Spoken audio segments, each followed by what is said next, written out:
Today's episode of the More You Know podcast is brought to you by CrowdQuestion, a brand new social communication platform focused on connecting crowds to bring everyone closer to their community, as well as enhancing any occasion. Rather than being a social media platform focused on content and advertising, they're focused on communication and connection. Learn more about the platform and download the app free at crowdquestion.com.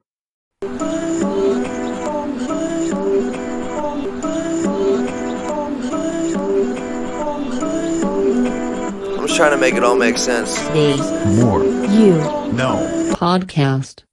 Today I want to talk about aspects of detachment that Wayne Dyer shares in his book, You'll See It When You Believe It. And this is a concept that's often spoke about in Eastern spirituality, but in the Western world it's not as common to have awareness surrounding. Attachment is a term used to describe holding on to something, or defining our life purpose in terms of things or persons external to ourselves. It's also something or someone we're emotionally attached to. Attachments can hinder you and your pursuits in a multitude of ways, and the way to let go of attachments is to apply the concept of detachment, meaning simply to detach yourself from the need to hold on to things and people. And with this being said, the first thing I want to go over is some of the most common attachments in life, so you can get an idea of the attachments you may be holding on to in life. The first attachment that Wayne shares is the attachment to stuff, meaning material possessions. Number 2 is an attachment to other people, and this could be a friend, family member, significant other, boss, or someone else. From here, the third attachment that Wayne brings up is the attachment to the past. Then number 4 is the attachment to your form, meaning your body. After that, number 5 is the attachment to ideas and being right. Next, the sixth attachment is the attachment to money. And finally, the seventh attachment that Wayne brings up is the attachment to winning. All of these things that Wayne brought up you could absolutely be attached to in your life, and if you are attached to them, you should work towards gaining detachment from them. You don't have to cut yourself off from them, but detach from your emotional attachment to it, and don't become a slave to it. With this being said, I now want to go through some reasons on why you may resist detachment that Wayne shares in his book. And it's important to understand that all of these reasons are common in Western cultures. The first is that detachment means to trust the universe to provide for us, as we travel our path of enlightenment.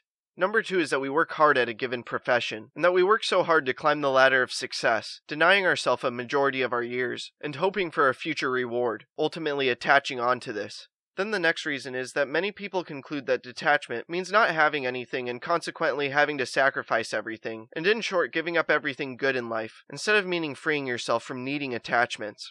From here, the following reason is the idea of being detached from loved ones may trouble you, and that you may feel it promotes non-caring, as well as an indifferent attitude, but it means quite the opposite, and instead means loving people for who they are unconditionally. And the final reason that may be causing resistance is that you may be thinking of detachment as an absence of conviction and purpose, whereas instead it's not letting attachments get in the way of your conviction and purpose.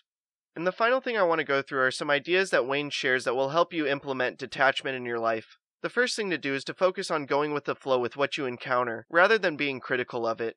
The second thing to do is to try to replace competition with cooperation, meaning rather than being competitive with something or someone, focus on cooperation instead. From here, the third thing to try is to keep things circulating in your life, meaning to not get caught up in the monotony of life, because by doing so you can become easily attached to things in life.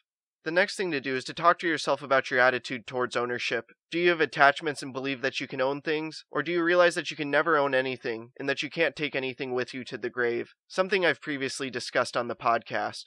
The following thing to do is to work each day at simply allowing loved ones to be, and not judging them for who they are or being critical of who they are. Next, you should examine the traditions you practice daily. Assess if they serve you, if you enjoy them, and if you're attached to them in a way that hinders you.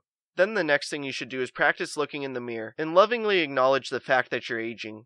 After that, the next thing to do is set some time aside each day, specifically to practice not making other people wrong, meaning focus on not criticizing others, not interacting with media that's criticizing, not thinking about criticizing others or judging them, and other things along these lines. From here, the next thing you should do is remind yourself that the best way to win is to not need to, and by doing so you'll have better performances, because you're relaxed and it's easier to get into the flow state. Detachment may be the most misunderstood thing in Western culture, but regardless it provides immense value in your life. It's just simply letting go of your emotional attachments to things and people, and not letting them get in the way of your pursuits. If you're somebody who's looking to make a tremendous impact in this world, and craft a life of significance, you must get comfortable with the concept of detachment.